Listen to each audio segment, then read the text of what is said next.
Y entonces Marquín, viendo la situación ya con 14 años, pensaba cómo puedo ayudar a la familia, entonces se puso a trabajar en el mercado de Moulmein vendiendo puros, que se llaman cheroots en Birmania. Y entonces se puso una manta en el suelo y compraba hojas de tabaco y hacía los puros. Y los liaba. Un día, eso era durante la época en que Birmania era gobernado por los británicos, la época colonial, y un día pasó un joven inglés que acaba de llegar a Birmania como juez, compró los cheroots de Marquín y se enamoró de ella. La llevó a su casa como su concubina, era una niña, tenía 14 años. Fíjate. Hoy en día lo llamarían también otra cosa. Otra cosa, sí. Y tuvieron 2 hijos. Cuando nació la tercera hija, que era mi abuela, se casaron, que era una cosa súper rara de aquel entonces, porque me imagino, porque el nivel social... Claro, porque había un asunto ahí de raza y clase, ¿no? Sí. De que no se mezclaban las razas y no se mezclaban las clases sociales, ¿no? Un crack es alguien que sabe hacer una cosa muy bien. Un puto crack es un maestro. Pero no solo eso, es alguien que se preocupa mucho más de su profesión que por el hecho de tener que vivir de ello. Puto porque da amor y recibe dinero. Su profesión, su pasión, está por encima de todo. Un puto crack puede ser femenino o masculino. En este apasionante mundo que es la gastronomía y su alrededor, se encuentran muchos y muchas de esa especie. Les queremos preguntar por qué se han metido en esa locura. ¿Qué es lo que les mueve?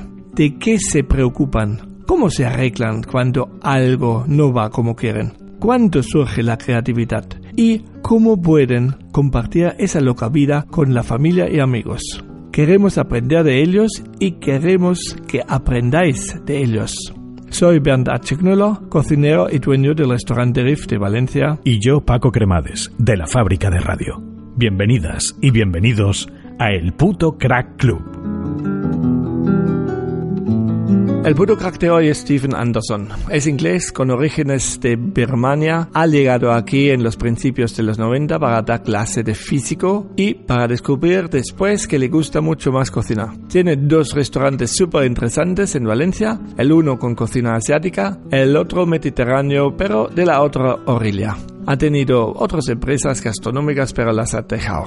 No tiene sangre azul, pero casi. Es muy divertido, cachondo y con humor inglés que no siempre entiende todo el mundo. Es gran comunicador y un gran anfitrión en sus chiringuitos. Hablamos con él sobre sus raíces culinarias, raíces como motor creativo, pero también sobre las diferencias sociales entre la población de Inglaterra. Queremos saber de él dónde está su patria, dónde se siente en casa, y nos hable de Myanmar de hoy y de la Birmania de antes, y cómo se hace un buen curry, porque no hay nadie que domina este tema como él.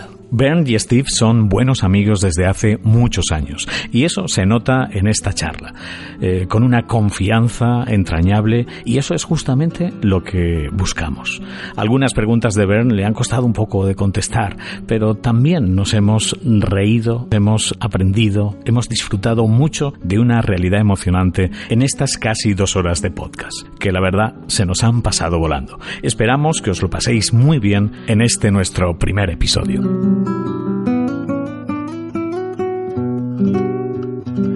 ¿Quién es usted? Yo soy la autoridad. ¿Te lo ha dicho una vez algún policía? Sí. ¿En serio? Sí. Claro, cuando me pongo chulo, porque me pongo chulo con los policías, mal asunto. ¿Te pones chulo con el policía? Alguna vez lo he hecho. ¡Qué crack! Pero normalmente por su manera de hablar. Porque como soy muy inglés, cuando uno me decía que no podía atar mi bicicleta a un poste, y le decía, no, estaba enfadado por su manera de decirlo, porque lo que decía de hecho era, no que no lo podía hacer, me decía, si usted pone la bicicleta ahí, coger una sierra y lo voy a cortar a la mitad. Y le decía, vamos a ver, lo que usted puede decir es, no está permitido aparcar ahí las bicicletas, caballero. Yo aquí soy la autoridad. Y pensé, aquí vamos. Y ahí se acaba. Pero desde ese momento pensé, y entonces, de simplemente poder, yo soy la autoridad, y ya, porque claro, si después desobedeces, estás desobedeciendo la autoridad, que es un delito. Un delito, claro, sí, sí. Sí, sí.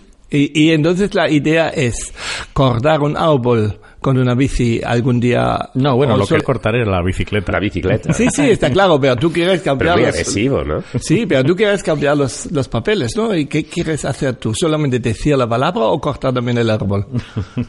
No entiendo la pregunta. Pero no has dicho que este tío ha dicho que va a cortar el árbol. No, que iba a cortar la bicicleta. La bicicleta. El árbol no. Entonces, ¿qué quieres hacer? ¿Cortar la bicicleta tú o solamente decirlo? No, lo que yo quería es que él habla a la gente como los normales y que si hay algo que no se puede hacer, igual que diría tú o yo a tu hijo o un amigo, no, esto no lo puedes hacer. Ya está. No hace falta amenazar con que si haces esto te va a pasar esto y el otro, ¿no? Como un mal padre, ¿no? Y además en plan agresión, ¿no? Sí, claro. Porque hay cosas que no se puede hacer. Pues no se puede atar la bici al poste, pues lo entenderé. Y ya está. Y no hace falta decir más, ¿no? No hace falta amenazarme. Sí, vale, pero lo que no entiendo es por qué quieres decir tú, Steve Anderson. Yo soy la autoridad. Yo soy la autoridad. Porque me gustó como punto final, ¿no? De que ya no hay más preguntas, señoría. Estas cosas de, no sé, de cortar en seco el discurso de otra persona con que yo soy la autoridad y punto, ¿no? Y ya está. No hay más. Aunque no tienes sangre azul, ¿qué me has dicho? Pero había un juez en tu familia, ¿no? Había un juez. No había sangre. Me estás haciendo pensar que si no fuera yo soy la autoridad. Me gusta también lo de Isabel I, que vi la película esta de Kate Winslet, ¿no? Que es Isabel I. Y ella dice, yo soy la reina. Eso también sería uno bueno. Vale, pero habría que preguntar también, ahí que pone más, digamos, vestirte de reina y Hombre, vestirme de Isabel I, la verdad es una fantasía. Y eso, ¿no? Bueno. Arrodíllese, yo soy la reina. Sí, mola. Bueno, eso está bien. Mejor que aquella animada, ¿no? De que le corten la cabeza. Eso, mejor. Eso, off with his head. Bueno. Estás muy dentro de la historia española, ¿no? Digamos, eres muy español. Y, bueno, voy a ser español, de hecho. ¿Cuánto falta? Falta 1 mes y 2 semanas. Para envolverme desnudo en la bandera de España como Ana Obregón. Entonces has tenido suerte, ¿no? Con el Brexit que lo han alargado para hasta enero, ¿no? Sí, bueno, estaba escuchando una cosa muy divertida el otro día que decía un amigo que dice, es el año 2120. Estamos aquí de la Televisión Nacional Española, aquí en Bruselas, donde el primer ministro británico ha venido para pedir una extensión del Brexit. Nadie sabe cuándo empezó esta tradición, pero ahora vienen millones de turistas todos los años para verlo. Y aquí tenemos el presidente de la Comisión Europea que cierre la puerta de la Cámara en la cara del primer ministro británico. No, se puede imaginarlo realmente, sí. ¿No? De que este va a durar años. No. Además dicen que el Johnson todavía lo puedo hacer antes si se aclara de alguna manera, antes de enero, ¿no? Bueno, sí, posiblemente. Es que Johnson es tan payaso. Había otra anécdota sobre el Parlamento británico, que sabes que cuando yo era pequeño íbamos en manifestaciones contra Margaret Thatcher en aquel entonces, ¿no? Sí. Y entonces pasamos por el número 10 de Downing Street, donde residía la primera ministra, y entonces pasamos gritando, Maggie, Maggie, Maggie. Out, out, out. Y entonces ahora, claro, gritan Johnson, out. Y en el Parlamento británico, Jeremy Corbyn dice, la única solución a esto es Johnson, out. Pero el problema es que Johnson también es sinónimo de pito en inglés. Entonces, claro, dos machos gallos ahí en el Parlamento británico gritando uno al otro Johnson out, tiene otro sentido también, ¿no? Claro. A ver quién la tiene más grande. Suena un poco así también, ¿no? ¿Tú escuchas podcast? Sí, escucho un par. La verdad es que no tengo gran... ¿En inglés o en español? Siempre en inglés. Escucho uno que se llama In Our Time, de Melvin Bragg, que es uno sobre cultura, que hablan durante 45 minutos, 4 o 5 personas, sobre una cosa muy concreta. Anoche estaba escuchando uno sobre el libro La máquina del tiempo, de H.G. Wells. Entonces hablan un poco sobre el autor, cómo se hizo autor, cuáles eran sus orígenes, qué le inspiró a escribir esta novela, cuál es la historia de las máquinas de tiempo, por qué la máquina de tiempo, que era el concepto del tiempo en la época victoriana. Entonces, y después tienen programas sobre ciencia también. Son tres líneas. Normalmente es literatura, ciencia y filosofía. Entonces hablan cada semana sobre... ¿Ese es uno y el otro? Cosas. ¿El otro qué? ¿Has dicho dos?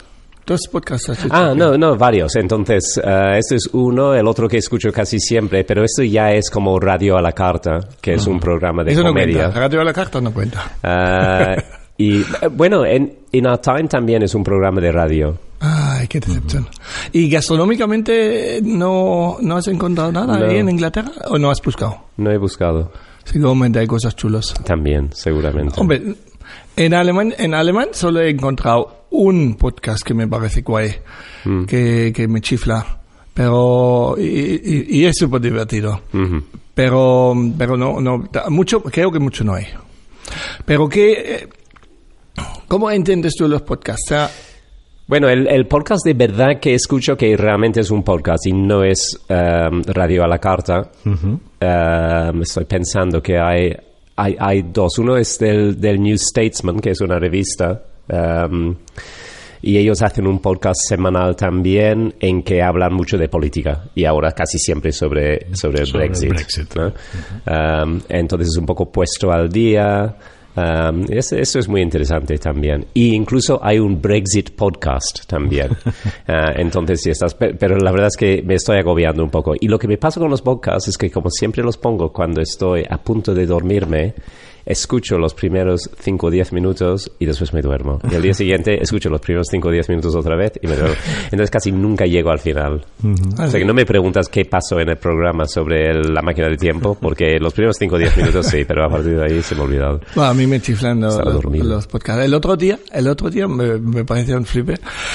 Un periódico de Alemania, Die Zeit, que tienen también varios podcasts, porque en Alemania el podcast están muy de moda.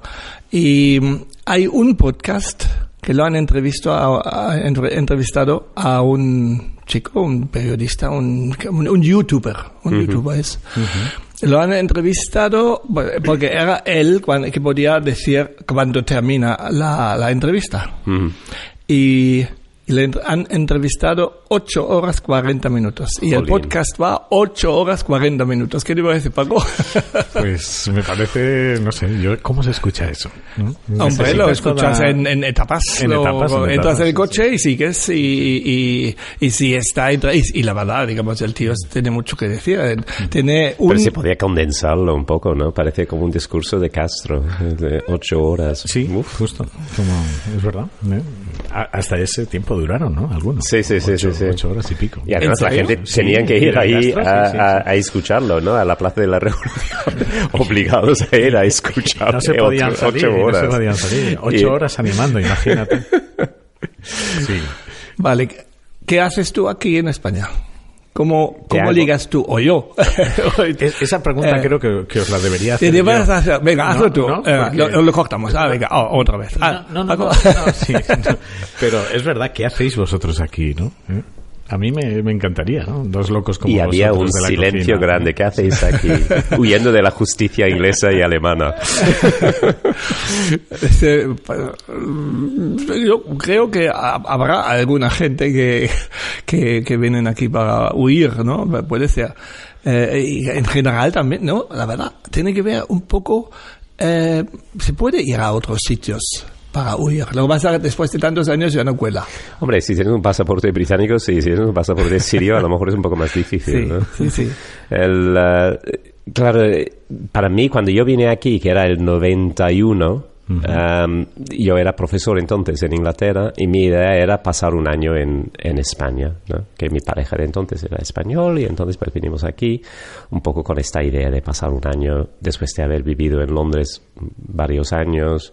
Pensé, bueno, voy a España y voy a dar clases de inglés ahí en España durante un año. Entonces no estabas ni cocinando ni nada.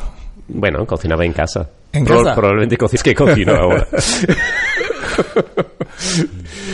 No, es que Paco no sabe que tú eres físico. Yo soy físico. Físico. Sí, a veces se me olvida yo también, ¿eh? Pero yo soy físico como Ana Obregón es bióloga. Muy bien. Eso tampoco lo sacas. Que no me volverá a invitar a Masterchef. Te ha marcado tu paso por Masterchef, por lo que veo, ¿no? Te ha marcado bastante. Sí, no, yo soy físico. Yo hice la carrera en física y hay un dicho en inglés que dicen those who can do, those who can't teach. Los que pueden hacen y los que no pueden enseñan. Sí. Entonces yo era profesor de física. Y de hecho, cuando vine aquí, aunque el primer año trabajé de profesor de inglés, después de un año encontré un trabajo mejor pagado dando clases de física en el Hispanoamericano, que es un colegio privado en Puzol. Entonces estaba allí un año y después me metí en el rollo de la gastronomía. ¿Y por qué? Porque me gustaba cocinar. Es que yo fui una vez en ese restaurante recién abierto, porque entonces, ¿qué año era eso? 96. 96. Pues yo he abierto 93, entonces 3 años más tarde. Entonces he oído, porque entonces no pasaba tanto en Valencia como ahora, entonces yo he oído que hay ahí un nuevo restaurante así, un poco con cosas raritas y ¿cómo se llama este? Multicultural. Bueno, cocina de fusión. Cocina de fusión. Eso estuvo muy de moda. Pero no era de moda entonces. No, entonces no lo conocía ni Dios. Cocina de fusión, exacto. Y claro, un sábado mediodía, que entonces cerramos el sábado mediodía, fue ahí a entrar en su restaurante y era el único cliente. Y yo digo, uy, este no sobrevive en la vida.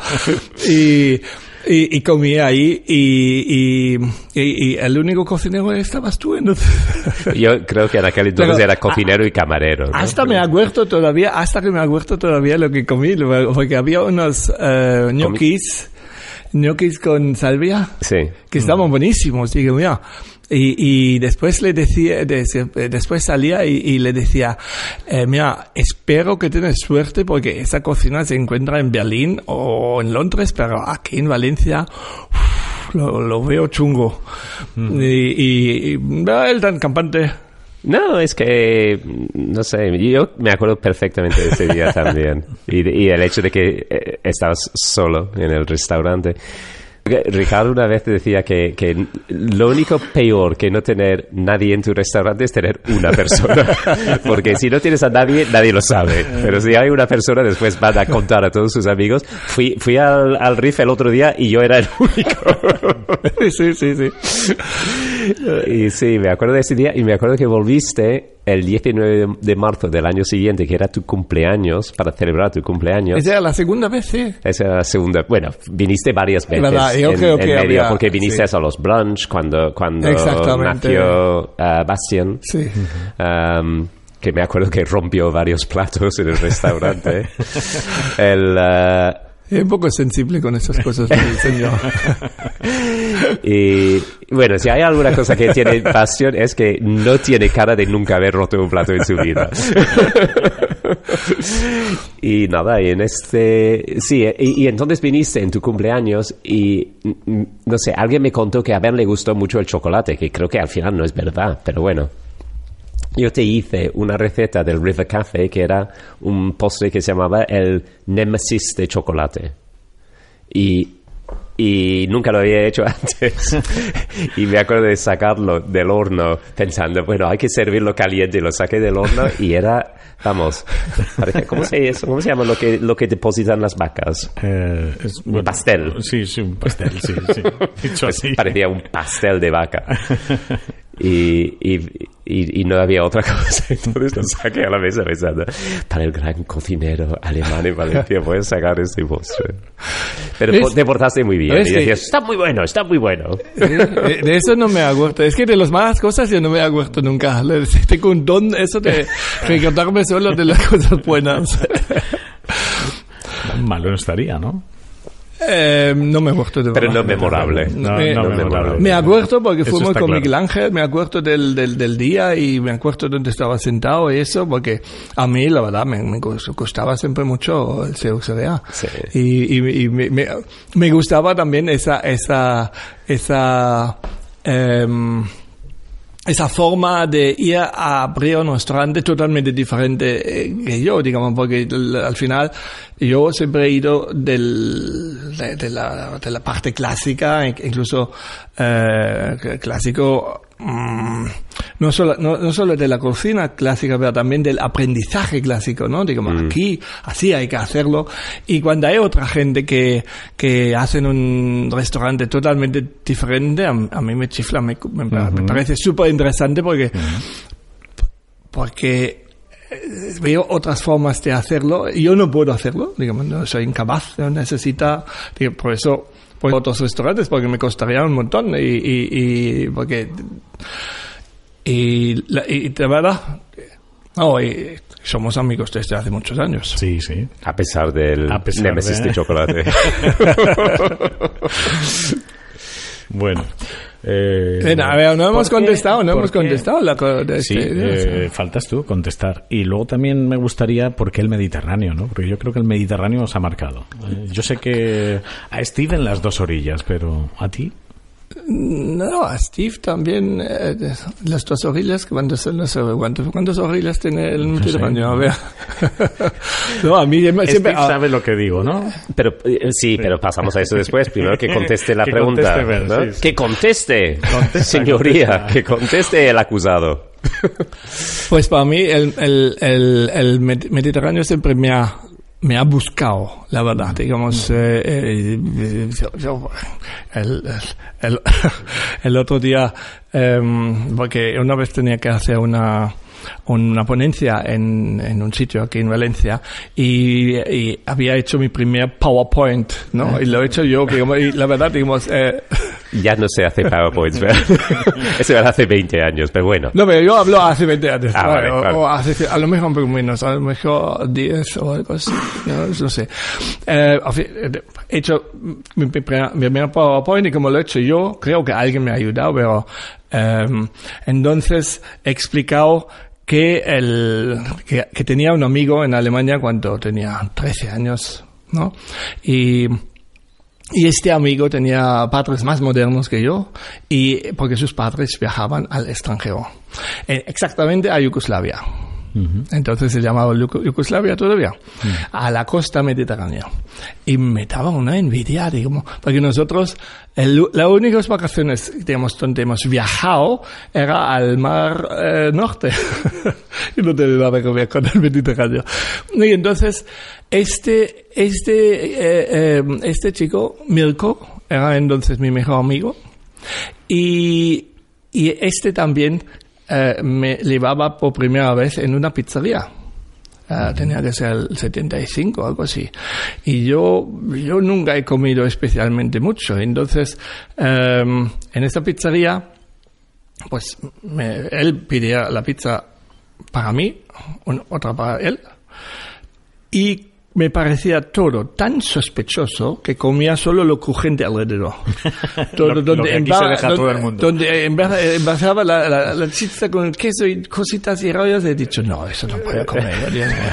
Y entonces en la ponencia, y en la ponencia, no, pues currywurst desde el norte también. En la ponencia ponía una pizza y entonces con el PowerPoint quité lo de dentro y para que se vea que lo que comía yo.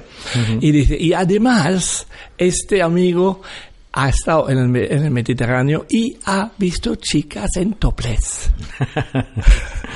y el otro día he encontrado este PowerPoint y estaba mirando Carmen, mi mujer, el PowerPoint, y de repente sale esa chica en topless ahí en el Mediterráneo. Y digo, ¡hala! ¿Y eso lo pones tú en tus ponencias? Digo, hombre, claro, va a explicar.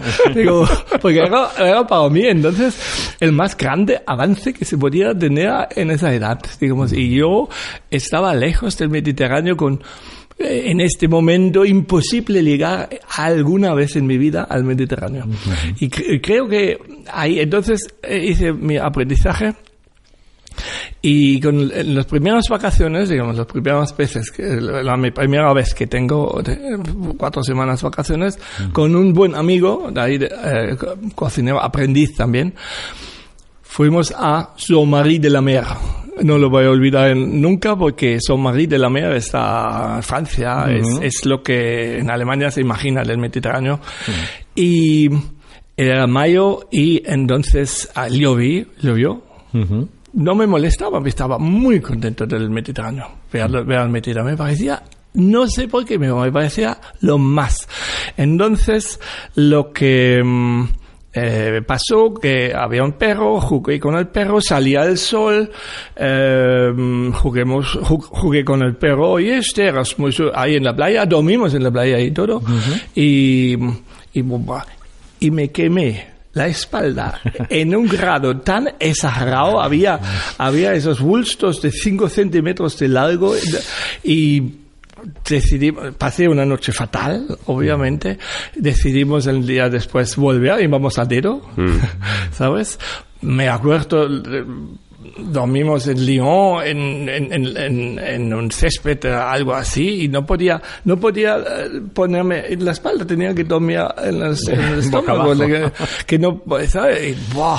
Y aún así volvimos al año siguiente al festival gitano, porque ahí hay todos los años en Saint-Marie-de-la-Mer, hay todos los años un festival de gitanos, y porque nos parecía, porque éramos gente abierto y eso, ¿no? Y dormimos ahí en Saint-Marie-de-la-Mer, Saint-Marie-de-la-Mer hay búnkers todavía. Ah, sí.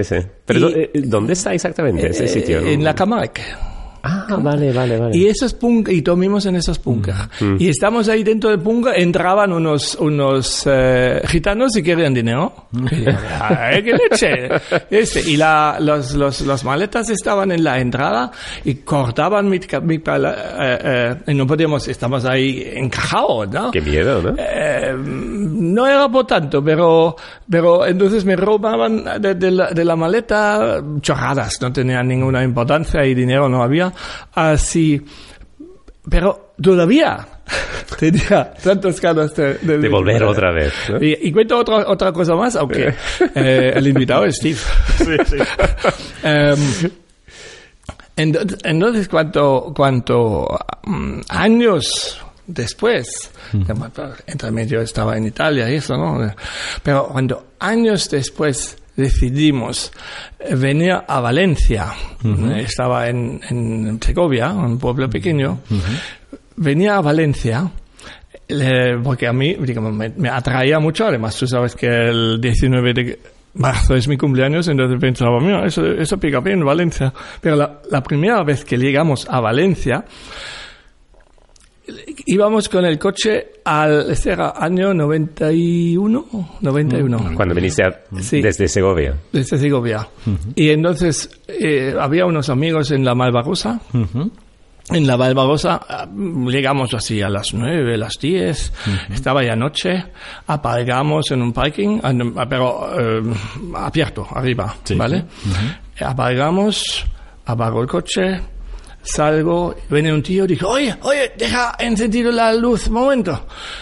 Y digo, la luz, ¿para qué necesitas la luz? Bueno, yo, como soy simpático, pongo otra vez la luz, pumba, y se ponía ahí un chute delante, aprovechando la luz del coche, y digo, me cacho más, aquí no voy a hacerme viejo. En la Valencia de entonces, ¿no? Sí. Vaya tela. Digamos, Aún así, pero digamos, no me ha quitado esa cosa de Mediterráneo. O sea, a pesar de todas tus malas experiencias, que te robaron en el búnker en la playa, que se pinchaba delante de las luces de tu coche. A mí, yo estoy convencido, además, digamos, después, digamos, la forma de ser, aquí me encanta, y esa cierta informalidad, ¿no? Es curioso de la cual, porque eres un ejemplo ahora mismo, eres más mediterráneo que alemán, ¿no? No lo sé, pero estoy convencido que Dios se ha equivocado, dejarme nacer en la selva negra.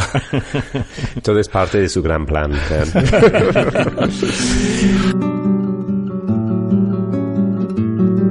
Salimos un momentito para la publicidad. La necesitamos para que pueda sobrevivir este podcast. Por supuesto, solamente recomendaremos productos donde está involucrado realmente nuestro corazón. Nuestro primer patrocinador es la bodega Raventos y Blanc. Sus cavas se encuentran en la Carta del Rif desde los inicios del 2001. A Pepe Raventos le considero amigo. He seguido cómo desarrollaba, súper inquieto, a esas entonces locas ideas. Con el apoyo de toda su familia, sobre todo de su padre Manuel, ha cambiado la totalidad de su producción a biodinámica, porque entendían que no hay que trabajar en contra de la tierra para conseguir esa altísima calidad que buscan. Y estoy totalmente de acuerdo con ellos. También me impresionaba cómo, con 2 collones, la verdad, salían de la denominación de origen cava, porque sueñan con una DO nueva, una que respalde esa calidad artesanal e única por encima de todo.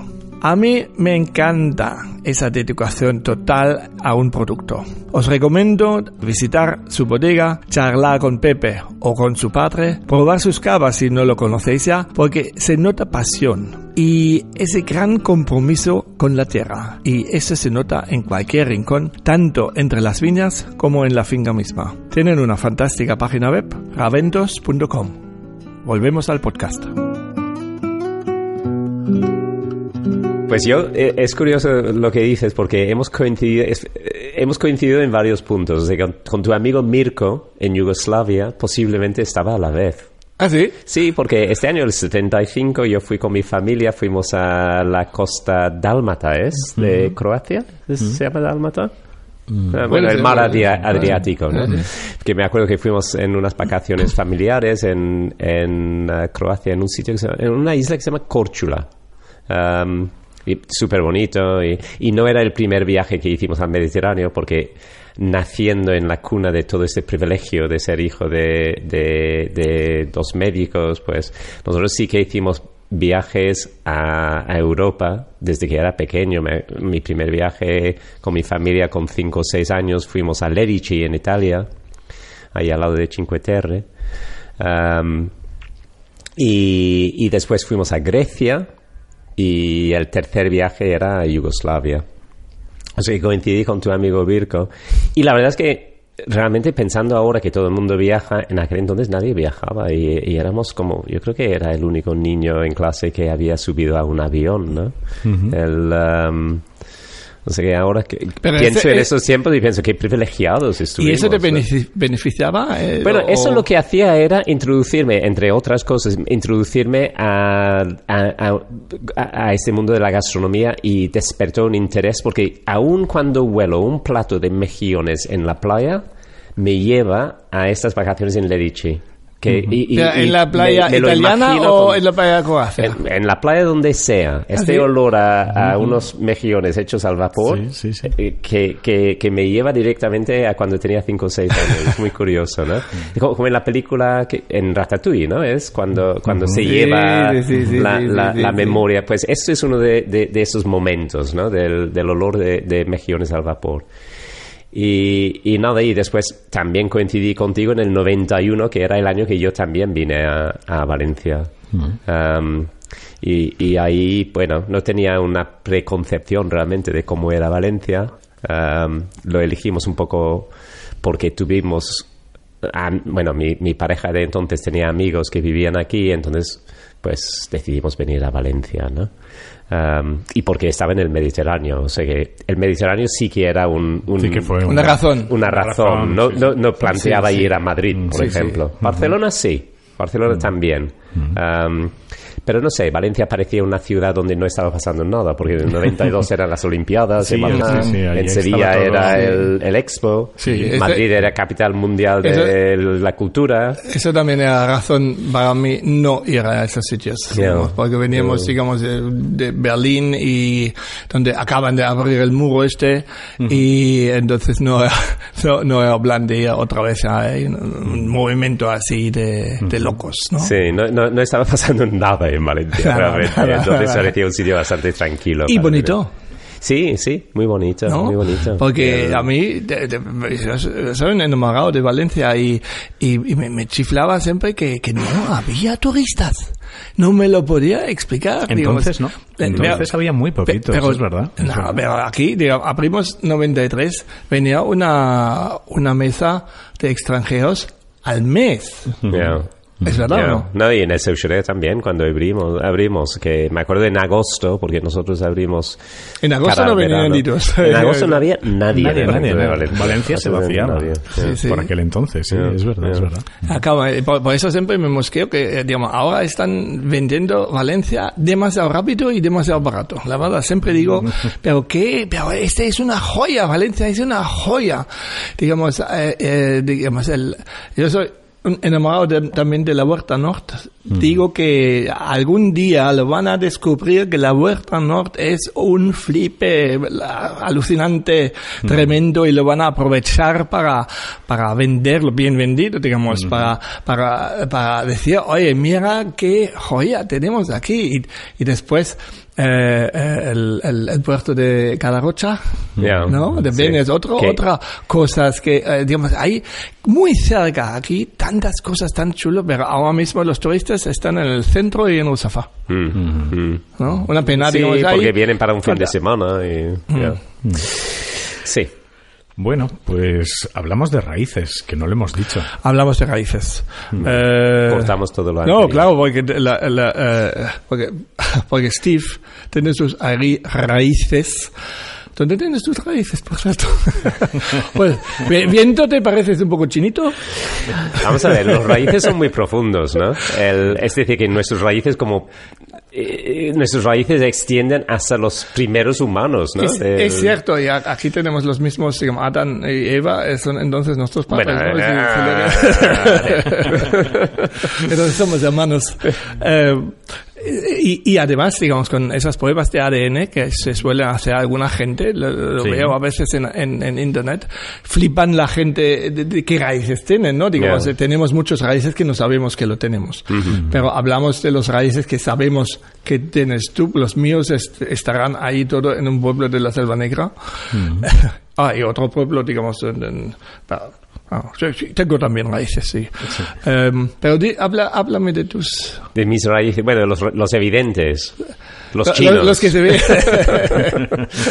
Hay una parte china, de hecho. ¿Ah, sí? O sea que, sí, porque vamos a ver, el rápido repaso de los raíces. Mi padre es galés, mi madre nació en Birmania. Vamos a la ala de mi madre, ¿vale? Que es quizás la parte en que saco mucho provecho, ¿no? con la historia del restaurante. Entonces, del lado de mi madre nació en Birmania. Su madre era media inglesa y media mon, que los mons son una etnia en Birmania, que es un país de muchas etnias distintas, y los mons son una de las etnias. Entonces, y la parte inglesa venía de... No, vamos a ver, perdón, voy a tener que empezar de nuevo, porque me estoy rayando. Lo cortamos, ya está. Vamos a hablar de los orígenes, entonces, de mi madre. ¿He sido yo? No, están taladrando por ahí al lado, vale. No pasa nada. ¡Qué morro, la verdad! Se atreven. Forma parte del directo. Sí. Entonces, la parte de mi madre nació en Birmania y su padre era birmano y su madre era media inglesa y media mon. O sea que la parte Mon es la parte de Makin, la famosa Makin, que da su nombre al restaurante. Entonces mi bisabuela era Mon, mi bisabuelo era inglés. Y encima el padre de Makin era chino. Ah, sí. Sí, su madre era Mon. ¿Y qué hacen los chinos? ¿Qué hacían ¿Cómo llegó él ahí? Pues él llegó a Birmania, es interesante la historia también,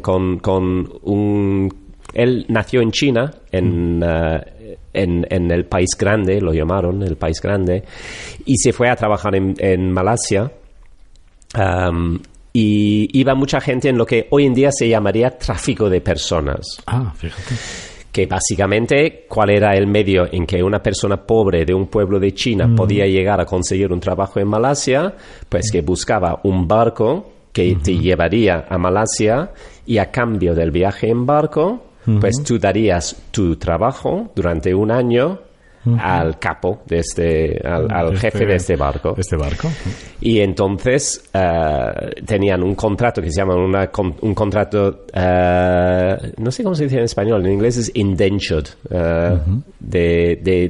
que viene de dientes, ¿no? Era un contrato en una hoja de papel en que se escribía en la parte de arriba: yo presto mis servicios durante un año a este señor a cambio de que me ha traído aquí. Y abajo ponía lo mismo y se firmaban las dos partes, y se hacía un corte por el papel en una especie de zigzag. Vale. Y por eso esos contratos se llamaban en inglés indentured. Muy bien. Porque tienen forma de dientes. Zigzagueados. Sí. Y solo cuando se juntan era cuando se podía. Exactamente. Cancelar, entonces, ¿no? cuando terminaba tu año de trabajo, o el año, o el 2 años, o 5 años, lo que se acordaba, el amo te devolvía la otra mitad del contrato y tú te quedabas libre en Malasia para buscarte la vida. Porque ya tenías el papel completo. Tenías el papel completo. Entonces, así es como mi tatarabuelo llegó a Malasia, y después de su tiempo trabajando para su amo, pues se quedó libre del contrato y se buscaba la vida trabajando como comerciante por la costa. Se vendía, no sé qué vendía, pero vendía cosas por la costa. Y acabó en Moulmein, que es una ciudad costera en Birmania, y ahí era bastante común para los comerciantes chinos de casarse con mujeres nativas. Entre comillas, porque nativa, ¿quién es nativa? Bueno, eso es otra conversación. Entonces se casó con mi bisabuela, mi tatarabuela, que era la madre de Makin, y ahí nació Makin. Y el comerciante chino, después, cuando Makin aún era bastante joven, su padre se enfermó, y después tuvo una enfermedad larga. Durante este tiempo, Makin dice que la familia lo pasaba mal porque, claro, no estaba trabajando. Y entonces hablaron con los primos y que decían, oye, que nos puedes ayudar porque no tenemos para dar de comer. Eran muchos hermanos y solo su madre que hacía trabajos para intentar ganar algo de dinero. No, es que vamos muy cortos también de dinero. Los primos no les ayudaron. Y Makin, la hija de este hombre que está muriéndose, y su abuela, y su madre, juraba en ese momento que algún día se haría rica y se llenaría una bolsa con monedas de oro, y iría a ver a sus primos que le habían negado la ayuda durante ese tiempo, y les pegaría sobre la cabeza con su bolsa con las monedas de oro. Y entonces Makin, viendo la situación ya con 14 años, pensaba cómo puedo ayudar a la familia, entonces se puso a trabajar en el mercado de Moulmein vendiendo puros, que se llaman cheroots en Birmania. Y entonces se puso una manta en el suelo y compraba hojas de tabaco y hacía los puros. Y los liaba. Un día, eso era durante la época en que Birmania era gobernado por los británicos, la época colonial, y un día pasó un joven inglés que acaba de llegar a Birmania como juez, compró los cheroots de Makin y se enamoró de ella. La llevó a su casa como su concubina, era una niña, tenía 14 años. Fíjate. Hoy en día lo llamarían también otra cosa. Otra cosa, sí. Y tuvieron 2 hijos. Cuando nació la tercera hija, que era mi abuela, se casaron.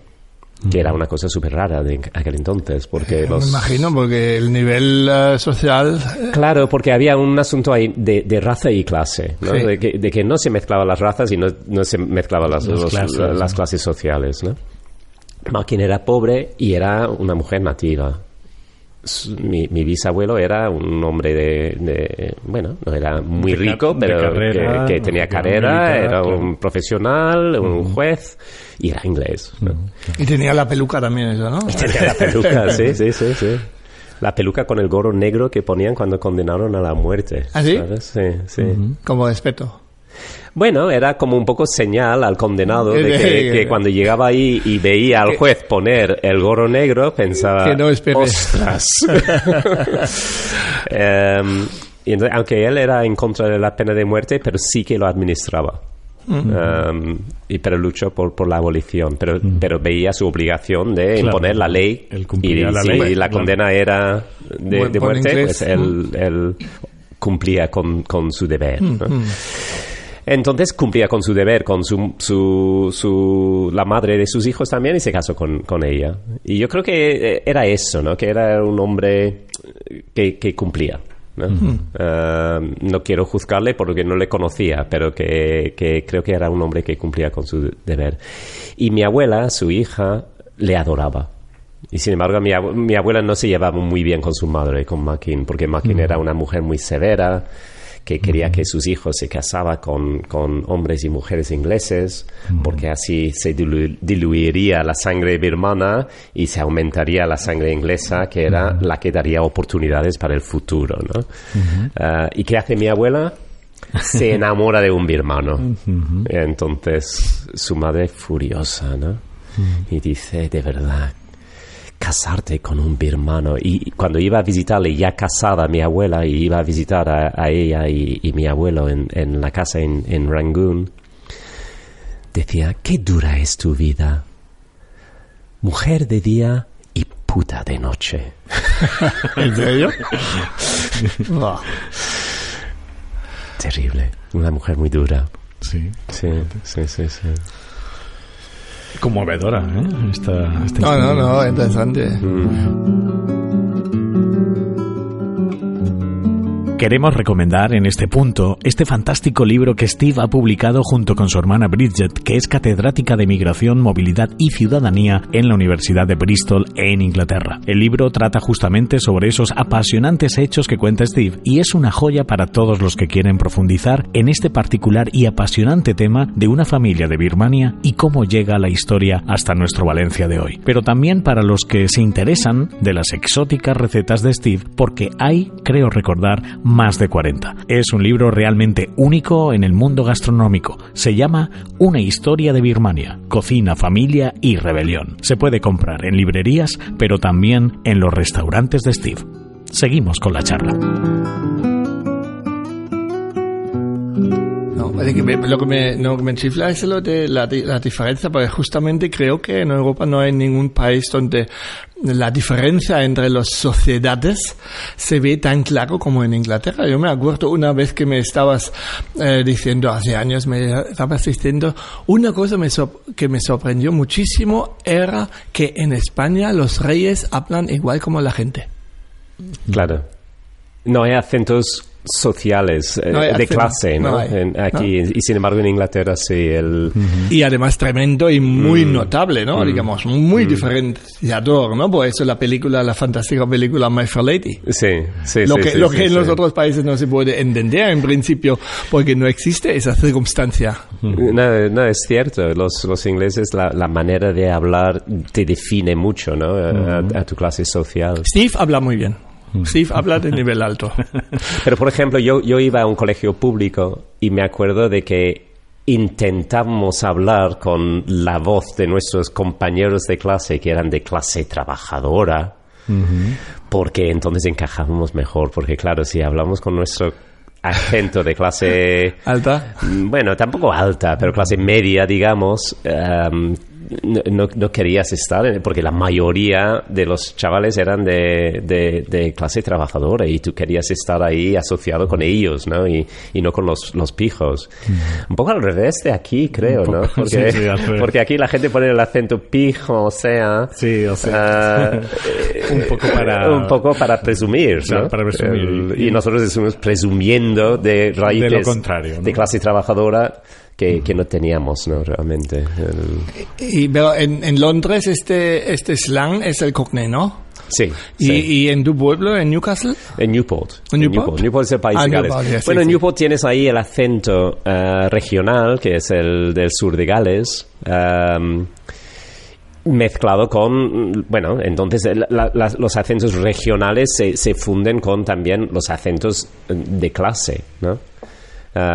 Entonces nuestro acento era un poco mezcla de todo esto. Pero yo creo que el acento que tenía yo cuando tenía 15 años no tiene nada que ver con el acento que tengo ahora. ¿Ah, sí? Es totalmente distinto.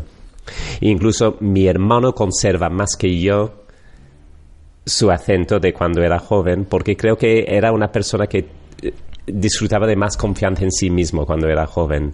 Tenía menos inseguridades, tenía más amigos que yo, y entonces yo creo que esto ha influido en el hecho de que él ha conservado la misma voz durante las diferentes épocas de su vida, y yo he sido un poco camaleónico,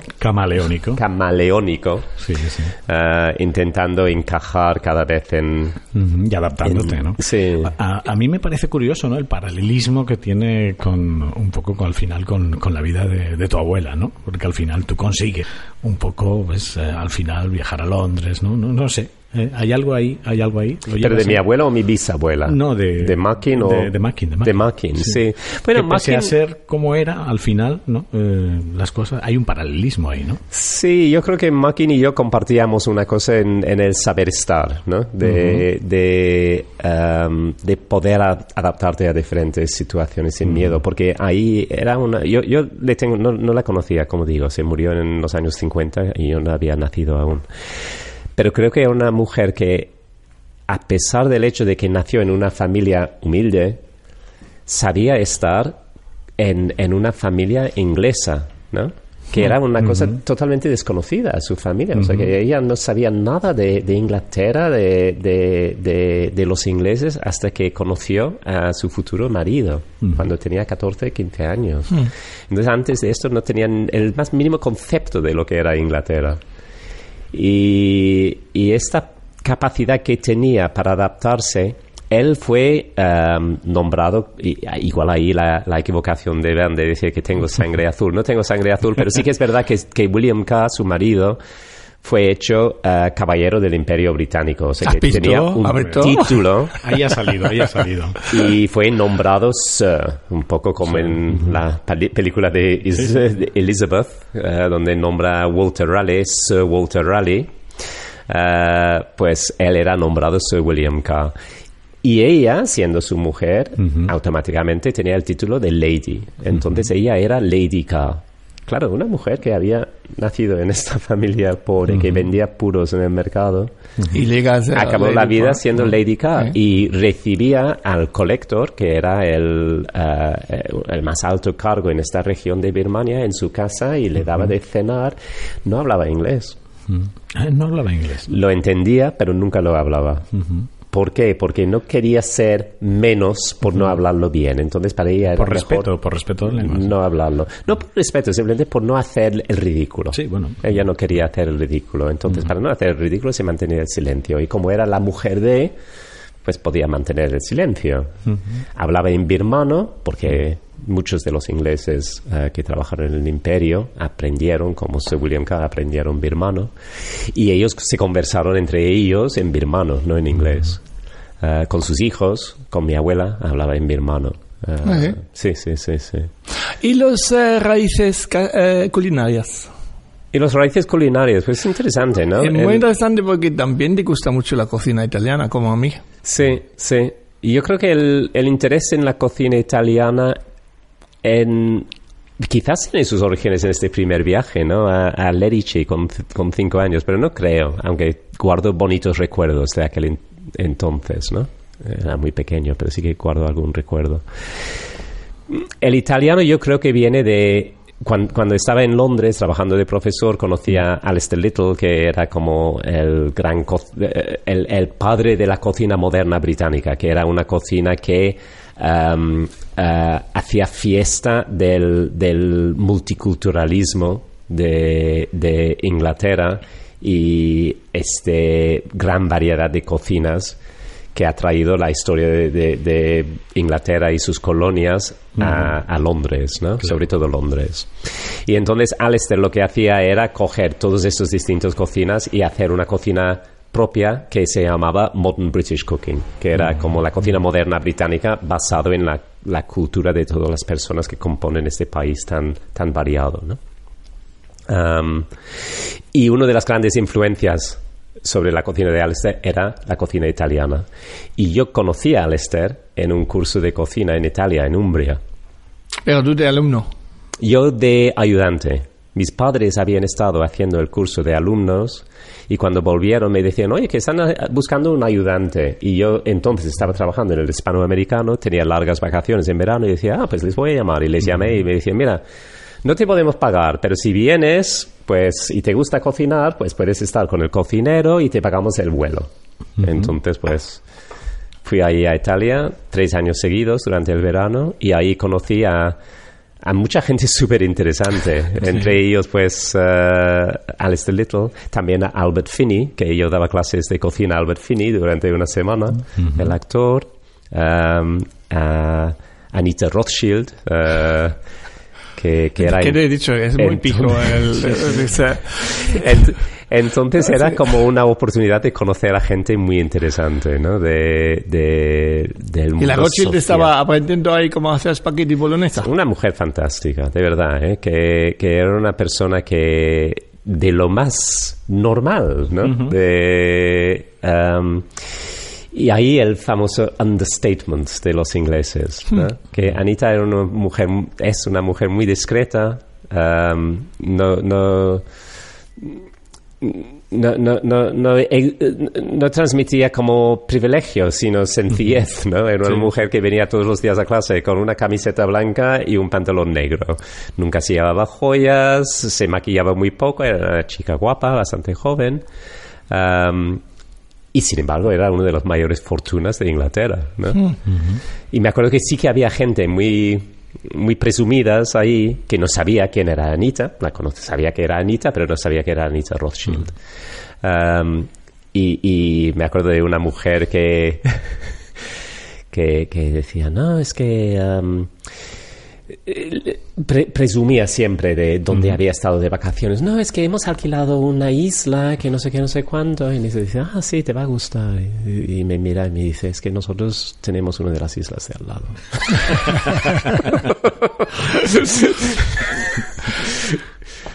Qué guay. Entonces, sí, la cocina italiana de ahí. Sí, pero... para ser cocinera, digamos, a ti como persona, ¿dónde notas las raíces culinarias? Digamos, como a lo mejor era un poco fuerte de mí entrar directamente a Italia, porque al final en Inglaterra se comía bastante mal. Ya, sí, cierto. Bueno, sí, vamos a ver, sí y no. Sí, no. Porque tú y yo hemos estado en Londres y hemos comido de maravilla. Yo he trabajado en Londres el año 80 y hemos cocinado bien, digamos. Bueno. Pero Londres siempre es un poco especial, ¿no? Digamos, Londres no cuenta, digamos, ya por la influencia de tantos... Pero si sales un poco solo de Londres hoy todavía, o lo peor, hace unos años hemos hecho unas vacaciones en Irlanda, no me lo podía creer, de lo mal que se come ahí. Y digo, peor que en Alemania que para mí entonces era ya la cima de lo peor. Pues yo creo que el interés venía entonces de mi madre, tiene que ser de mi madre, y el hecho de que mi madre siempre cocinaba para nosotros. ¿Y cómo cocinaba? ¿Qué tipo de cocina hacía? Bueno, ella tenía... Y no todas las madres cocinan bien. No todas las madres cocinan bien, pero mi madre cocinaba muy bien. Muy bien. Y le gustaba cocinar. Entonces ella trabajaba, era médica, pero cuando terminaba el trabajo, venía a casa y cocinaba siempre para nosotros, siempre. O sea que el hecho de sentarnos en la mesa y cenar, cuando nuestros amigos de colegio, la cultura británica, como dices, de gastronómica diaria de la mayoría de la gente es muy básico, como en Alemania o en Irlanda o en muchos países, pues no hay una gran cultura gastronómica para la gente, para la mayoría de la gente, no como en España o en Italia, ¿no? Que sí que hay. Entonces mi madre siempre cocinaba para nosotros y cocinaba cosas interesantes, o sea que hacía curries, le interesaba la cocina, ¿no? Y le interesaba. Ella había crecido en la India, porque a pesar de haber nacido en Birmania, a los 5 años invadieron los japoneses y tenían que irse a la India, donde pasaron los años de la guerra. Entonces hasta creo que los 12 o 13 años mi madre estaba en la India y supongo que la cocina india le influyó también a ella y a su madre. De curry y todo eso, quizás. Además, en la India es donde mi abuela aprendió a cocinar, porque en Birmania siempre tenían sirvientes. Ya cuando fueron evacuados de Birmania para ir a la India durante la guerra, mi abuela tenía que aprender a cocinar. Y entonces, pues, aprendió, imagino, de un cocinero indio, y entonces aprendió a hacer curries, y mi madre heredó estas recetas, ¿no?, de su madre. Y mi madre experimentaba mucho también, o sea que podíamos comer un guiso irlandés de cuello de cordero un día, y otro día, pues, un curry de ternera, y otro día un stroganoff, ¿no?, porque mi madre le gustaba cocinar y nosotros nos gustaba comer. Y la otra cosa que me influyó era el hecho de que mis padres comieron fuera mucho. Y a pesar de ser 4 hermanos, nos llevaban muchas veces a restaurantes. ¿A qué restaurantes? Ahí en Newport. En Newport. Entonces en Newport había un restaurante que se llama Casa Antonio, que era de un murciano. Y Antonio, que claro, nosotros pensábamos que su nombre era Casa y su apellido era Antonio. Y entonces decíamos, vamos a Casas. Porque Casas pensábamos, bueno, como Pepes. Vamos a Pepes. Entonces Casas era donde íbamos siempre. Y de hecho yo celebré mi 18 cumpleaños en Casas. Sí, comiendo un filete diablo, gambas al ajillo hacía muy bien también, y paella. ¿Y lo hacía bien? Con chorizo. No. Era murciano. Ya, pero aún así, que le pusiera pimiento y verduras y eso bien. Sí.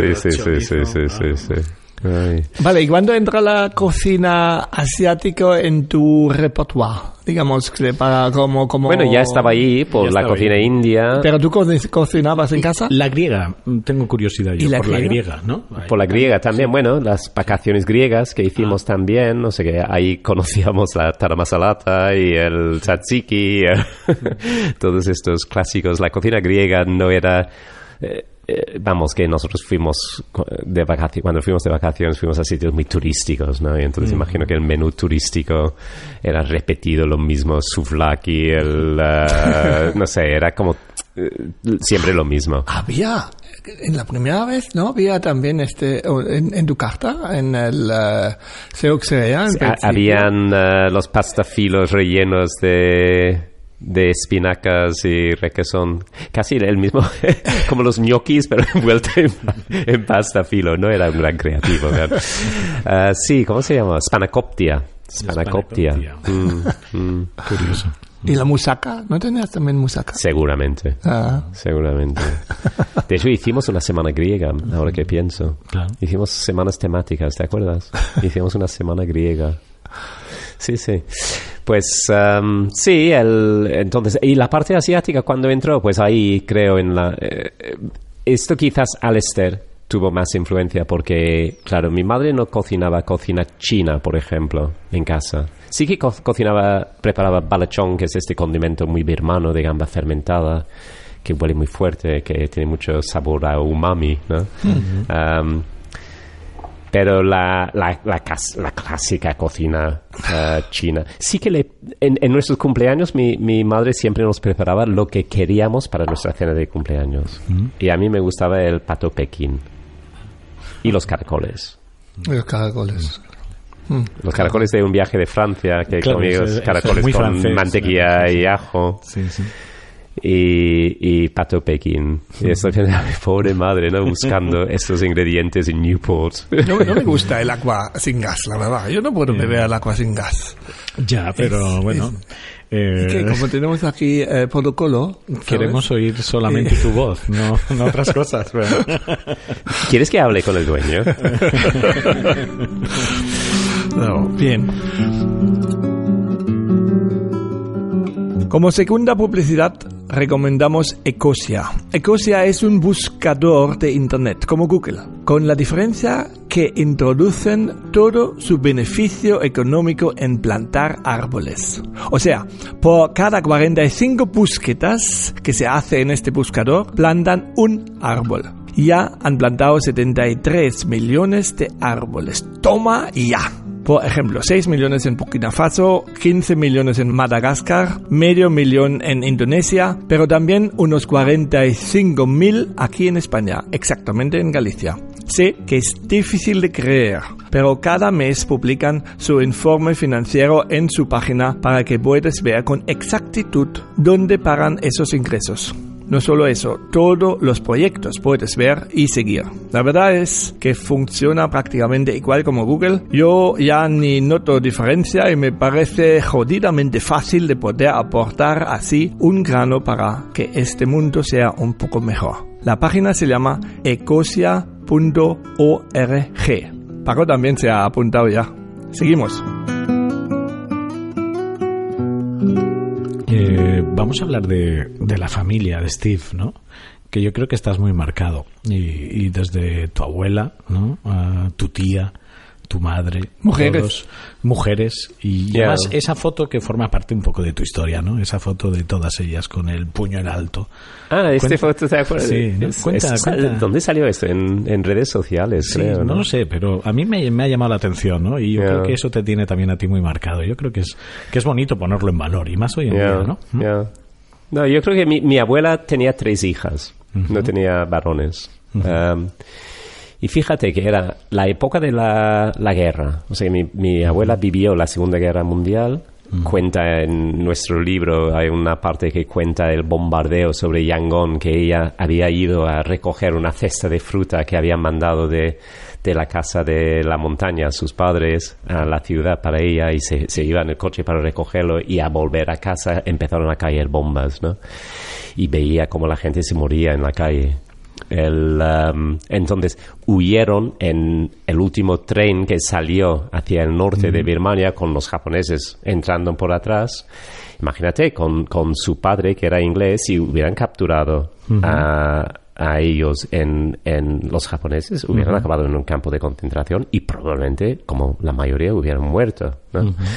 Entonces consiguieron salir, y con sus 3 hijas, una de sus hijas recién nacida, viajando en condiciones pésimas, con la niña pequeña, Susan, tenía una diarrea terrible, o sea que con su hija pequeña muy enferma, con 2 niñas más, con su padre que había tenido un derrame cerebral, con su madre que estaba ya un poco enloquecida por todo, y consiguieron salir del país. Después se rehizo su vida en la India.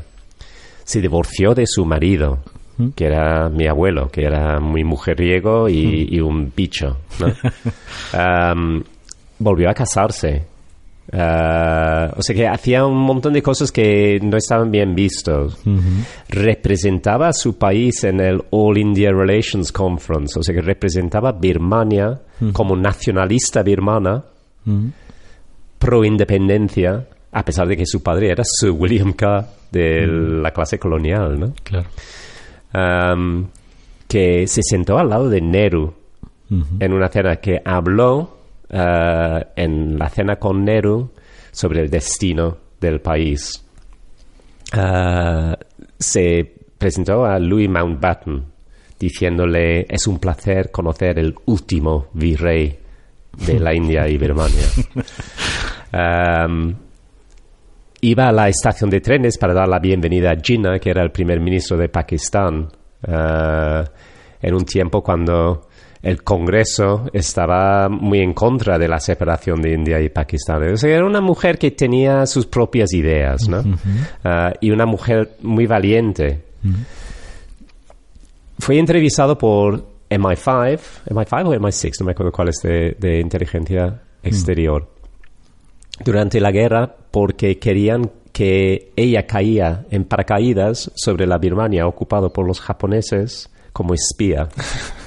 Y ella pensaba que era una idea genial, hasta que su segundo marido, que era que era el jefe de la radio en la India, decía: no hagas estas cosas, eso es una locura que va a acabar mal, que tienes 3 hijas, ¿qué estás pensando? Entonces descartó la posibilidad. Después de la guerra volvió a Londres, y estas 3 hijas que ella había criado, pues con muchas dificultades, porque el padre se había vuelto a Birmania, se había vuelto a casar, ella volvió a Inglaterra con nada. O sea, no tenían dinero, tenían contactos, afortunadamente, tenían familia, y entonces encontraron sitios para alojarse. Y estas 3 niñas acabaron estudiando, uno en Oxford, que hizo filosofía, que era la pequeña, otra en Cambridge, que hacía políticas, filosofía y económicas, que los 2 sacaron un first, el título más alto de la universidad, y mi madre, que estudió medicina, que era un estudiante brillante de medicina y practicaba medicina hasta que se jubilaba. Entonces, yo creo que esta mujer, mi abuela, era una persona impresionante, ¿no? Y que sus hijas todos consiguieron hacerse un sitio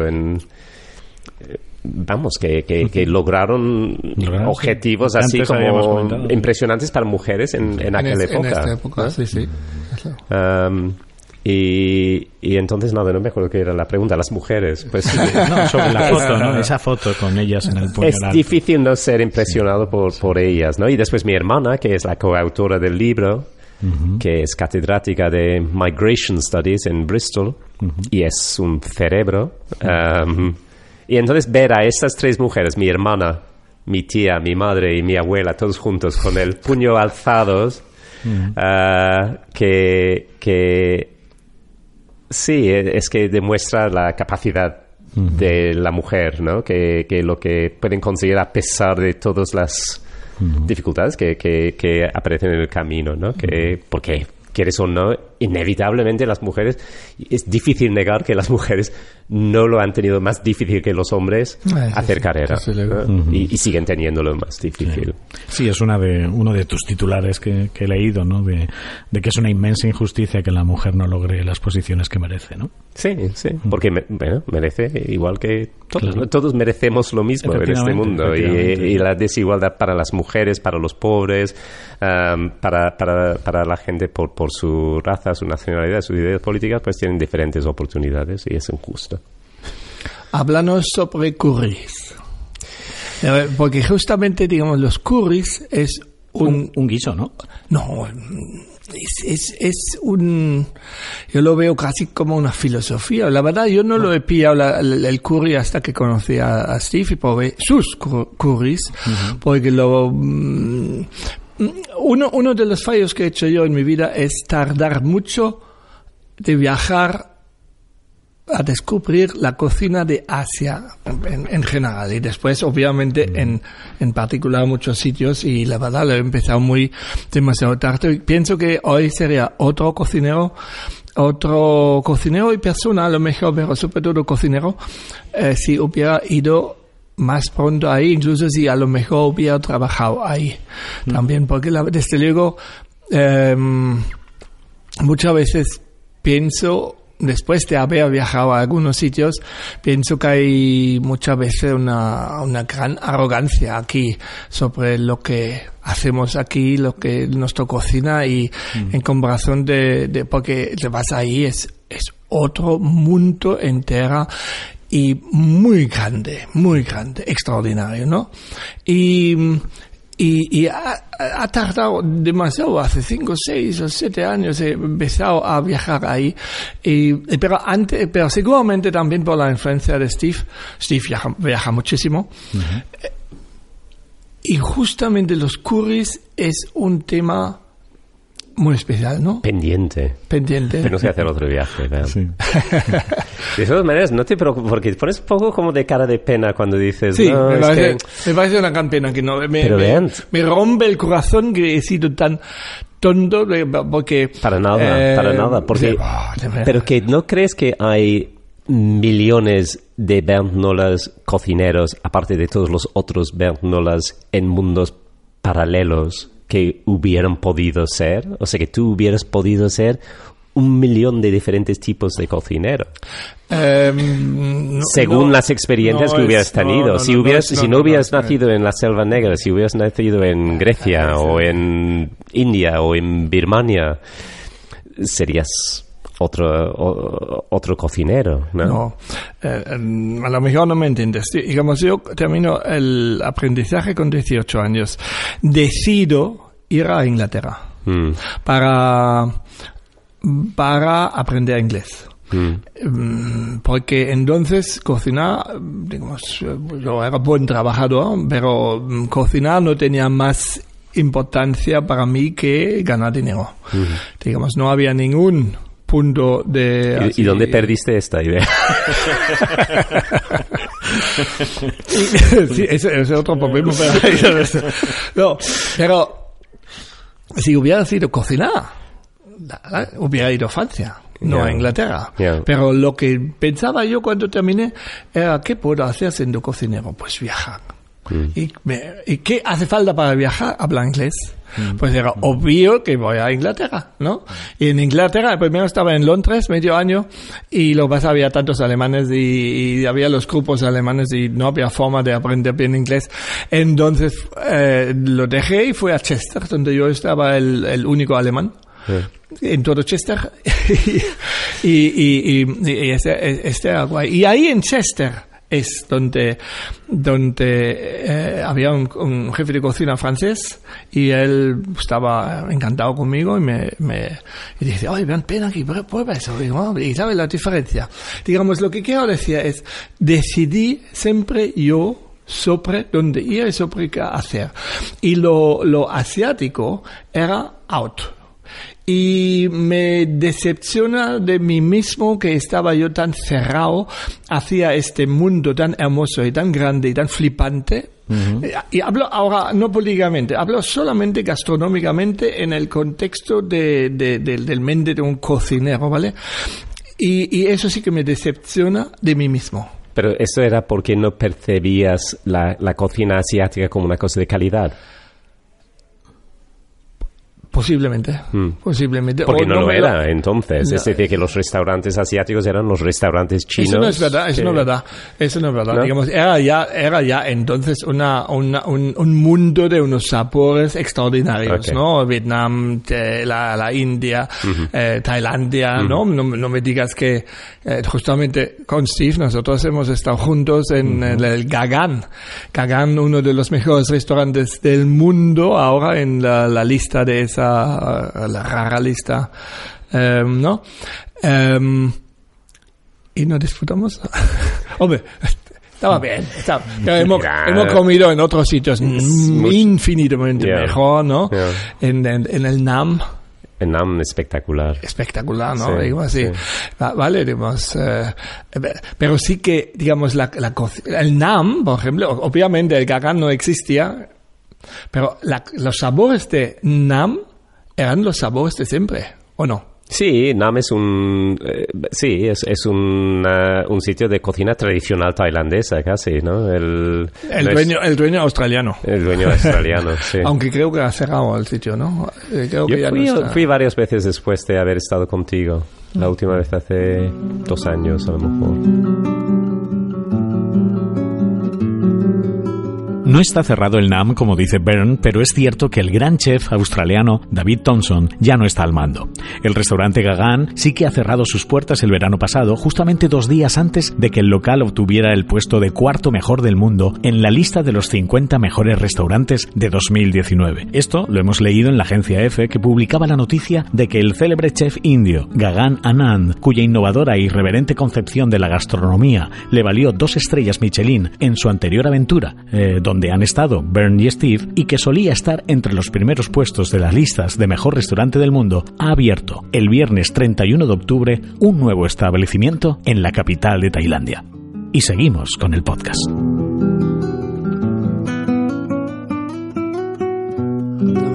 Es que a mí me chifla tanto, digamos, fui y descubrí, porque yo cuando hago los viajes gastronómicos, de verdad no hay nada, solo gastronómico, no hay ninguna... Lo sé. Entonces... Lo sé del viaje, porque de estos viajes de despertarme por la mañana y decir, vale, desayuno, no. O sea, almuerzo, bien. Comida, bien. Merienda, no. Cenar, bien. Pero vean, empezaba a las 8 de la mañana y mientras que yo iba a la piscina, él iba a desayunar y entonces comía todo el buffet. Y buscaría el mejor hotel que tenía el mejor desayuno de el Shangri-La. Y flipante desayuno, digamos,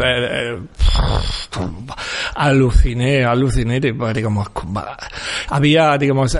Ahora entiendo por qué dices que yo no como mucho, no, solo desayuna, ¿no? No, pero que después de desayunar, después se fue a almorzar. Exactamente, justamente. Steve durante el día no participaba casi nunca, pero yo hice mi camino porque yo en esas cosas soy muy alemán, si quieres. Sí. Pero entonces leí, porque yo me preparo, leo blogs, la máxima información que puedo tener sobre sitios, no tienen que ser necesariamente con estrella. Entonces no había estrellas en Tailandia, en Bangkok. ¿Gagan no tenía? No, entonces no tenía estrella. Y ahora creo que tiene 2, no sé, pero... Bueno, y ¿cómo se llama la señora que tiene una también, no? Y entonces fuimos a esa... que lo descubriste tú, que fuiste tú una mañana y después fuimos otra vez. Yo a una, digamos, lo leí, digamos, el street food, y fue ahí, era es que como mediodía 2 veces en 2 restaurantes diferentes. Entonces era ya la segunda comida. Y entonces ya... probé 2-3 platos y en este momento entraban 7 americanos con cámaras gigantes para grabar, y entonces a mí me olvidaban y entonces pagué y tenía que firmar porque para los derechos de ¿qué es? Por si me han grabado o algo así. Y pregunté, ¿y eso para qué es? No, eso es para Netflix. Digo, joder. Y lo he visto. ¿Pero has visto a mí? Pues no te he buscado. No me he fijado. Pero que, ¿cómo se llama? No me acuerdo, pero entonces... J5. Entonces le dice, salgo y digo, porque había una noche que no teníamos, porque siempre dejo una noche, digamos, libre de restaurante. Otros restaurantes reservo ya antemano. Entonces había una noche libre y digo, mira, tenemos que ir a este sitio porque es un flipe. Fuimos, no había ningún problema, no había que reservar ni nada, ni había problemas de mesa. Nos sentamos ahí y nos sirven y alucinamos de la tía como cocinaba y comemos. Una señora mayor con unas gafas protectoras sobre los ojos para las salpicaduras de moto. Parecía, no sé, trabajando con 2 woks de fuego de verdad, con una cosa como si fuera un secador de manos, ¿sabes? Y da el aire dentro del wok y entonces lo enciende y el wok sale el fuego arriba, pone la sartén encima y hacía el omelette frito. Sí. ¡Oh, qué bueno! Y hoy... Entonces, un año más tarde, lo daban una estrella Michelin a este sitio y ahora es absolutamente imposible pillar una mesa. Parece que hay una cola de medio kilómetro o algo así. Además, después fuimos a comer al otro lado, ahí había cola también, ¿no? ¿Te acuerdas? Porque yo busco siempre varios sitios. El sitio del Pad Thai. Pad Thai. Sí, Pad Thai. sí. Y qué rápido, ¿no? Impresionante ¿no? también. Y eso existía también hace 30, hace 40 años, ¿no? Digamos, la verdad que todo eso lo he perdido, digamos, no ha entrado en mi pensamiento de ser cocinero, me rompe el corazón, la verdad, me parece una gran pena que no he sido lo suficiente inteligente de decidir, tengo que ir a Hong Kong. O va a trabajar un año ahí, por ejemplo, o otros sitios, lo que sea, Vietnam, Singapur, ¿no? Para entrar en otro mundo. Y ahora mismo a los jóvenes les recomiendo todo. Oye, ir a Asia porque vas a romper con todo y después haces tú... O cuando fuimos juntos al Hakkasan la primera vez, ¿te acuerdas? Sí. En Londres, que también era una experiencia. Yo no puedo olvidarlo en la vida, que había un codillo de cerdo sí. cocido, no crujiente o algo así como a mí me gusta, no, cocido con la grasa, se caía ahí casi asquerosamente ahí. Sí, era y como... yo he dicho, eso no como yo. Yeah. Y Steve, venga, pruébalo. Y lo pruebo y la verdad, era uno de los mejores manjares, no me lo podía creer. Una pasada. Y es verdad, era como que pones el codillo de pie y la carne se cae por el hueso. La carne gravedad, y la grasa, ¿no? Por fuera, ¿no? Sí. Sí. Un flipe de plato. Era un flipe, sí. Extraordinario. Ahí entramos y en la barra estaba Joaquín Cortés. Así, muy fashion, London, muy fashion, ¿no? Sí. Y nosotros. Sí, pero querías hablar sobre los curries. Hombre, no querías. Yo quería curries, que tú hablas sobre los curries. Bueno, primero la etimología, ¿no? De la palabra curry, porque como estuviste discutiendo un poco de qué era un curry exactamente. Y por mi entender, el curry viene de la palabra curry, que es un recipiente, un poco como la paella viene del nombre del recipiente. El curry también viene del curry, que es este plato hondo en que se hacía pues carnes guisadas o verduras muchas veces en la India guisadas. Por eso decía yo que es un guiso, ¿no? Es un plato guisado, para mí es un plato guisado. No es una especie, como aquí la gente malinterpreta, ¿no? Pero a pesar de ser un plato guisado, se habla de dry curries y wet curries, secos y mojados, ¿no? Un poco como los arroces aquí, ¿no? Sí. Pero y después hablamos ay, no me gustan los platos que saben a curry. ¿Y qué dice la gente cuando dicen esto? Están hablando del polvo de curry. Eso es. Que no es una especia en sí, sino una mezcla de especias, ¿no? Entonces, según la región, pues tendrías un curry madras o un curry bengalí, o que serían diferentes mezclas, ¿no? De especias. Y después está la planta del curry, que es la hoja de curry, que es la que se habla en el libro que me regalaste, ¿te acuerdas? El cocinero. El libro exactamente, el fantástico libro de Martin Suter, muy bien. El cocinero que es indio, ¿no? O pakistaní. Es pakistaní. Es pakistaní. No, de otro país. Pakistaní no es. De Sri Lanka. De Sri Lanka. De Sri Lanka, porque... Sí. Menudo libro, la verdad. Al final lo tenía que terminar. La verdad, ese en mi vida no me ha pasado verlo. Lo leí, lo terminé a las 6 de la mañana y después tenía que vomitar. Me chocaba tanto porque es un extraordinario libro que porque te acuerdas, tiene que ver con lo de la ala de mariposa, que se dice que, digamos, en un lado del mundo una mariposa mueve la ala y en otro lado, por razón hay un terremoto, ¿sabes? ¿De acuerdo? Digamos, porque claro... Vale, no sigo hablando sobre eso, si no llegamos al curry nunca, ¿no? Pero hoy recomendamos entonces describe este fantástico libro, El cocinero. El cocinero de Martin Suter. Entonces empieza en uno de los primeros capítulos, describe cómo cocina en su casa y entonces calienta ghee, que es la mantequilla clarificada, y echa las especias enteras, la hoja de curry incluido. Y habla de la hoja de curry y dice que había podido, no sé si porque lo plantaba él o había conseguido hojas frescas de curry, y eso no tenía nada que ver con las hojas secas. Y yo, hasta leer este libro que me regalaste, él nunca había encontrado hojas de curry fresco aquí. Y encontré, no me acuerdo de dónde, y entonces cociné con ellos y era verdad, ¿no? Que el aroma de esto, cuando lo echas en el ghee caliente, impresionante. Entonces, hablo de curries. Una de las cosas que te admiro tanto, Benny, cuando yo creo que en esto...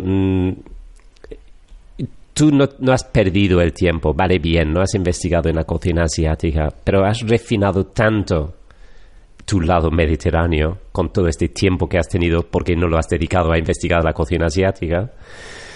Yo, sin embargo, he ido como picoteando muchas cosas, ¿no? Que nunca me he hecho experto en nada, que siempre he ido simplemente picoteando. Soy una persona como muy inquieto, pero a la vez muy poco de profundizar en exceso de las cosas, ¿no? Y entonces soy una persona bastante superficial en mi actitud hacia la cocina. Si no lo puedo hacer rápido y sin tener que dedicarlo demasiado tiempo, pues prefiero no hacerlo, ¿no? Nunca podía ser un gran maestro de sushi o un gran maestro de la cocina mediterránea como tú. De ahí una de tus grandes frases, ¿no? Esa de despacio sale mejor, ¿no? Despacito sale mejor, sí. Going slowly, coming nicely. Sí. Bueno, esa es una buena frase de la cocina, de los curries, ¿no? De dar tiempo a las cosas a hacerse. Sí, pero explica cómo haces el curry verde que me chifla tanto. Que el curry verde, que es un plato tailandés, que no es un plato, no es un plato de la India, ¿no? Es un plato tailandés, ¿no? Bueno, ¿cómo se hace? El secreto del curry verde es hacer la pasta de curry verde tú.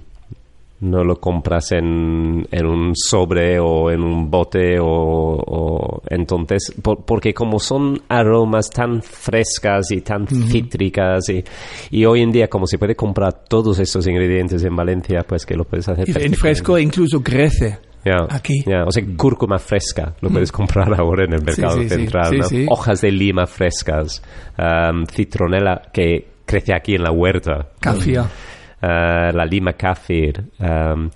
Quizás lo que es difícil encontrar aquí es la pasta de gamba fermentada, pero se puede comprar perfectamente en un supermercado. ¿O no chino. Ponerla? No. Hay que ponerla. ¿Hay que ponerla? Hay que ponerla. Mira, es ahí justamente... vale, venga, lo ponemos. Es que no me fío de esas potes y lo miro a veces en bueno, siempre puedes sustituirlo por el garum de Ricard Camarena, si prefieres. ¿Ah, sí? ¿Tiene gambas?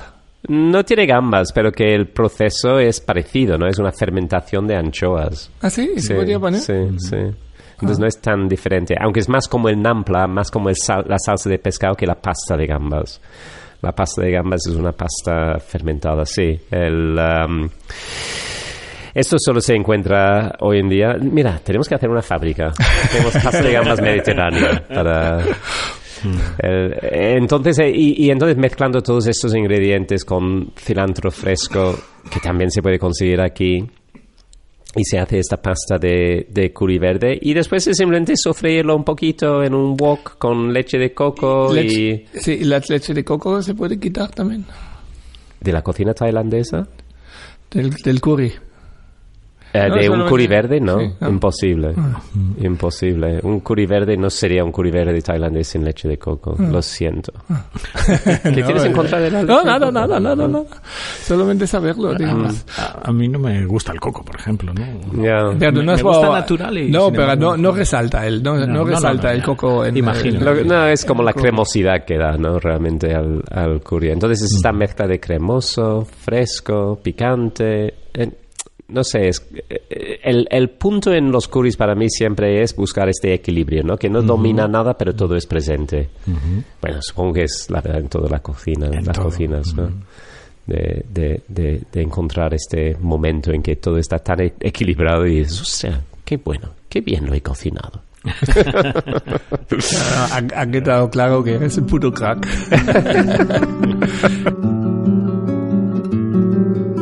Ha quedado claro que Steve es una extraordinaria persona, pero no ha quedado del todo clara la receta del curry para las clóchinas. Mejillones para los no valencianos. Esta receta, os prometo, la vamos a colgar en nuestra página de Facebook, El Puto Crack Club, y también en Instagram con todos los detalles, explicaciones, fotos y la posibilidad de que nos preguntéis lo que queráis para que os salga como a Steve. Bueno, o algo parecido, y sin viajar a Tailandia.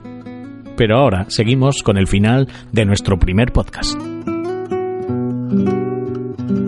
Hemos traído un regalo. Un regalo para ti. Lo he envuelto a traer, el papel no es muy bonito. Ya veo, es precioso. Es como muy... Pero es que como... Muy retro. Sí, pero como no se ve, como no hay televisión, entonces... No, aprovechado. No. Bueno, podemos grabarlo también. Grábalo. Sí. Pero entonces se ve... Pues Bob puede coger un papel mejor. Sí. El papel es pero, precioso. Oye, acércalo un poco más al micro para que se oye bien que estás aprendiendo el regalo. Claro, eso es... Qué bien, ¿no? Los efectos de sonido. Sí. Y es un libro... Sí. Y no tiene nada que ver con gastronomía. Pero se llama Clothes, Music, Boys. En inglés. Clothes, Music, Boys. Es uno de Viv Albertin. Es uno de los libros que más me gustan y pensar porque ella cuando me invitan a algún sitio siempre me gusta regalar un libro. Pienso que es importante. Pienso que es mucho más bonito que una botella de vino o algo así. Y he decidido regalar solo libros que yo he leído. Uh-huh. Y leo mucho. También escucho mucho porque tenemos la suerte que en Alemania tenemos muchos audiolibros, en España un poco más complicado. Está empezando. Están empezando. Y entonces leo solamente libros que he leído. Y justamente este libro, como te gusta la música, y la verdad, no sé por qué no te lo he regalado antes. Pues es muy curioso esto, porque estoy leyendo la contraportada, lo voy a leer, ¿vale? En 1975, Viv Albertin estaba obsesionado con la música, pero nunca le ocurrió que podía estar en una banda, ya que no tocaba ningún instrumento y nunca había visto a una chica tocar la guitarra eléctrica. Un año más tarde era la guitarrista en una banda de chicas muy influencial que se llamaba The Slits. The Slits, ¿cómo se llama esto en La Raja. La Raja, sí. Que sin miedo amenazaron al mundo dominado por los hombres, el mundo de la música dominado por los hombres, y formó parte de un movimiento que cambió la música. Entonces, ¿por qué es curioso? Porque esta banda, The Slits, tenía un roadie que se llama William James. Uh-huh. Y William James es un artista que lleva muchos años viviendo en Valencia. ¿Ah, sí? Y que ha sido muy amigo mío cuando yo vine aquí a vivir y hemos perdido un poco el contacto. De hecho, creo que sigue viviendo aquí, pero no estoy seguro. Entonces, lo voy a leer con mucha atención para ver si sale algo sobre William James, porque me acuerdo que me contó que él, durante una época, era el roadie de The Slits. Fíjate. Muy bien, muchas gracias, Ben. Pero ¿sabes cómo he descubierto este libro? Porque hace 4 o 5 años había una banda una banda punky aquí en Valencia que tocaban aquí y uno del periódico del suplemento de Levante le entrevistaba, que habla siempre de música, no me acuerdo cómo se llama, y le entrevistaba al líder de punk y le dice: oye, ¿no has pensado nunca de escribir una biografía? Entonces dice: no, porque Viv Albertin ha escrito una biografía suya y ya no hay nada de Anadí. Y yo pensé, Viv Albertin, ¿quién será? Y entonces busqué si está traducido en alemán, porque suelo leer en alemán. Y Y entonces lo encontré y la verdad me chiflaba. Y la verdad no me... Y ayer he mandado un WhatsApp. Oye, casualmente te he regalado un libro de Michel Albertin. Porque a veces me ha pasado en mi vida que he regalado libros que ellos mismos, que son los recibidores, me lo habían regalado a mí mismo. Esta es una historia muy famosa tuya, ¿no? Del libro, sí. El libro que regalaste a Cristian. ¿Te lo ha contado, Paco? Sí, ya. Creo que deberíamos compartirlo con los que están escuchando. Sí, yo creo que sí. Porque además sí, estaba escuchando todavía a alguien, porque estamos ahí hablando horas. Estaba dedicado, o sea, encima. O sea, sí. Te lo regalé yo. Pero la historia completa es que tú ibas al cumpleaños de tu gran amigo, nuestro gran amigo Cristian Lutaus, sí. Y buscando un regalo encontraste un libro en tu estantería y pensaste, ay, menos mal que tengo, mira que casi parece nuevo, lo envuelvo. Entonces lo envolviste, lo regalaste a Cristian y Cristian lo abrió y dice, ay, qué interesante, y lo abrió y en la primera página pone a mi querido amigo Bernd, llamado Cristian. De Cristian. Qué vergüenza, qué cabeza mía. Sí, por eso he escrito porque y no estaba seguro porque por lógica, porque yo soy, cuando tengo una idea, cuando algo me gusta, todo el mundo de mis amigos tienen por participar. Es un tic mío y entonces digo, a ver, seguramente le regalo porque me gustaba la idea de regalarte este libro. Yo creo que acabas de definir la generosidad, porque yo el otro día estaba hablando de ti y estuvimos comentando de tu generosidad, ¿no? Y yo creo que la generosidad es que cuando disfrutas algo muchísimo, lo primero que piensas es que quiero compartirlo. Sí, este puede salir mal también. Yo me acuerdo una vez, estamos en Berlín, Yannick y Bastian, mis hijos, conmigo, con Bastian, decidíamos ir a... Yannick quería quedar en casa, no sé, ahí en la casa que tenemos alquilado. Y entonces pasamos por el KaDeWe, que es el Corte Inglés, de tener arriba un sitio de gourmet, y tomamos ahí unas ostras y digo, mira, creo que hay cerca de aquí un hotel donde cocina un cocinero joven. Y fuimos a este hotel que era el Swiss Hotel. Y en este Swiss Hotel cocinaba un tío que se llama Tim Raue. Tim Raue ahora es famoso porque ha salido en Chef's Table, ¿no?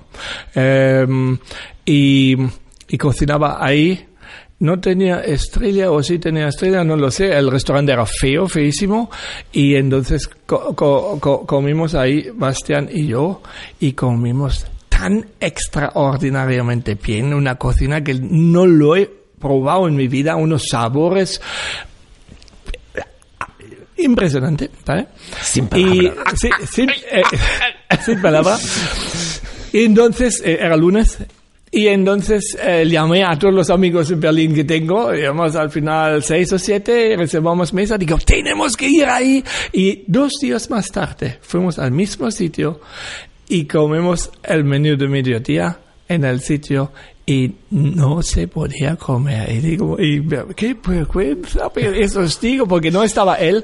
Lo que aprendí entonces ya lo decía, ojo con este cocinero, porque está haciendo una cocina donde anda encima del filo de un cuchillo, ¿sabes? Digamos, una cocina tan no refinado, ni rebuscado, ni nada, tan atrevido, una cocina tan atrevida, que en el momento, digamos, si no estás encima, caes a la derecha o a la izquierda, digamos, muy atrevido, pero desde entonces sigo a este cocinero, fui a varios sitios más donde ha estado, ahora. Entonces, lo que quería decir es que a veces no me sale bien que disfrutar con... pero sí, hemos seguido... Pero, ojo, varias veces que he ido a este sitio, nunca hemos llegado a esta primera vez que estaba Bastian y yo. Nunca hemos llegado a este nivel. A veces pasa, ¿no? Que también creo que es un poco la ilusión cuando entras por primera vez en un sitio. No. ¿Qué va? Uy, sí me gusta. Venga, a pelear. No. Digamos, las cosas buenas son buenas y punto. Digamos, cuando en esas cosas, pues no creo que se caiga. Pero pierdes el elemento sorpresa, desde luego. O sea, que yo creo que la primera vez que fui a Nam contigo, ¿sí? La segunda vez puede ser que comió exactamente el mismo plato, cocinado. Bueno, nunca las cosas son exactamente iguales, ¿no? Pero seguramente había cosas que eran mejores y otras cosas que eran peores que la primera vez que fui. Pero no supo la igual. Sensación como que ya no es el elemento sorpresa que la primera vez que vine. No, mira, justamente ahí discrepo. Que digamos que existe una cocina, digamos, que sí que tiene un punto importante donde está, digamos, el Bui era un restaurante importante, digamos, de sorpresa. Pero justamente los platos de Nam, de mi opinión, diría yo que son dependiendo de los cocineros y depende de la forma y depende del día y todo eso, y por supuesto pueden estar un día mejor, otros días peores, y a lo mejor este día cuando fuimos nosotros hemos comido realmente mejor que la segunda vez que ha sido. Digamos, esas variables hay en todos los restaurantes, eso es humano y sabemos que hay desde la cocina hay mucha influencia, pero generalmente no creo que ahí en la cocina de Tim Raue era este momento. Creo realmente, y tengo algunos sabores todavía en la boca de esta vez, creo que realmente era extraordinario. Y cierto, el lunes estaba Tim Raue personalmente ahí, y el miércoles no lo he visto. No, así. Esto para mí mal planteamiento de negocio. Preguntamos la última pregunta, tiene que contestar. Si hay alguien ahí, sí. Para los pocos que quedan después de tanto tiempo todavía escuchando. Seguro que han esperado este momento. Estoy seguro. No. Sí. Si algún día escribes o dejas de escribir una biografía, ¿qué título tendría?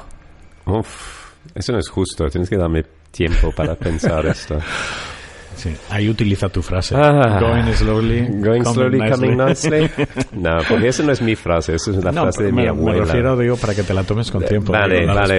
Esto es una putada, vean. No se puede preguntar eso. A lo mejor la invitamos otro día. Tienes que invitarme otro día cuando he tenido tiempo para pensarlo. No, sinceramente, digamos, justamente contigo tenemos también la idea, no sabemos cómo va a funcionar eso con el podcast, pero si hacer lo nuestro también es mucho hablar sobre circunstancias que hay en la gastronomía, digamos, sobre temas como el horario, como el personal, como productos, ¿no? Y existe una idea de hacer un podcast también que podría llamar el Puto Crack Club Bon Rollo. Es la idea, puede cambiar. Y eso hacerlo a menudo, y entonces nos cogemos. Bueno, lo pensaré. Porque tú sabes siempre muchas cosas. No, pero ahora tienes que contestar eso, digamos. Ya he hablado un poco para que puedas pensar. Vale. Venga, ¿cómo lo llamas? En alemán lo llamaría noch einmal, bitte. ¿En serio? ¿Qué te parece? Otra vez. Traduce. No, es eso. Otra vez. Por favor. Otra vez, por favor. Porque creo que hay muchas oportunidades que pierdes en la vida. Hay muchas cosas que durante el curso de la vida lo haces mal y piensas, ¿qué hubiera pasado si hubiera hecho esto, no? Entonces, otra vez, por favor. ¿Y qué hubieras cambiado?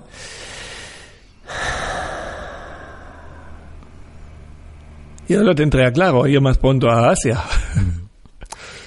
No sé, creo que lo que aprendemos con el tiempo es que nos conocemos mejor, ¿no? Es una de las pocas ventajas de hacerte mayor, es que te conoces mejor.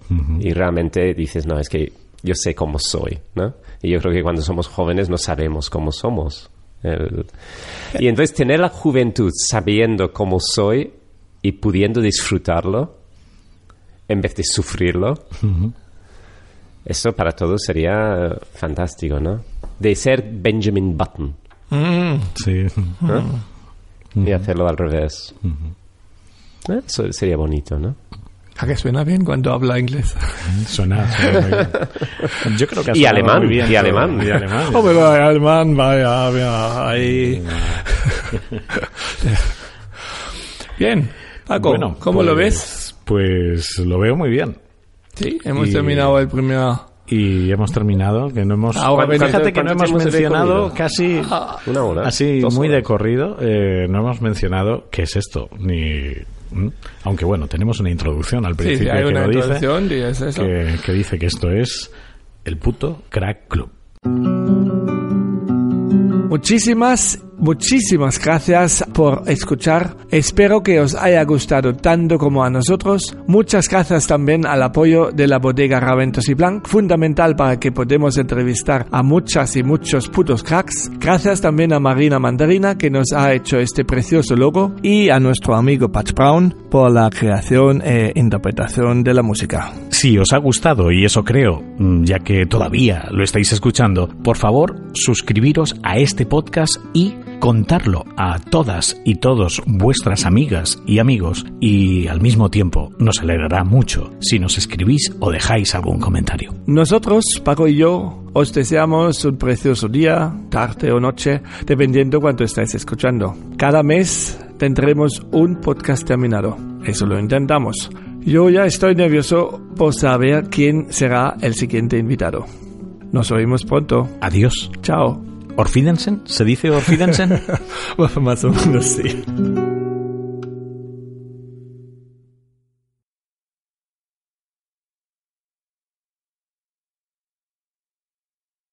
¿Qué te parecía? ¿Cuánto tiempo hemos hablado? Pues 2 horas. Sí. 2 horas. Y 20 ¡Hala! segundos. No me lo puedo creer. Y estoy sufriendo porque... Sí, sí. ¿Qué dice? Pero había bastante para No cortar. por un tema de... Había bastante para cortar, creo. Pues no creas que hay mucho para cortar. No, pero estaba bien, ¿no? Sí, ¿Te ha gustado a ti, Paco? sí, mucho. ¿Sí? ¿Sí? ¿En serio? Sí. Porque Paco viene De hecho, de la radio clásica. Que hecho no... Vamos a cortar muy poquito. ¿Sí? Muy poquito. ¿Tú crees? ¿Sí? Sí, yo creo que sí. Porque Paco viene de la radio clásica y estaba un poco preocupado. Entre otro también porque no hay música por debajo. Porque...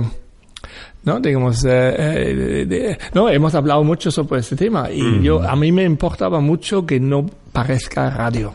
¿Sabes? Porque esa radio que hola, buenos días, son las 8 de la mañana, estamos aquí en radio. ¿no? El anuncio. No, ese me importaba De mucho. vez en cuando saldré yo por aquí haciendo mis cosas, seguro. ¿No? No, pero digamos, me parece bien, pero digamos que la charla... Es que de todos los amigos que tengo, ese es el más pijo.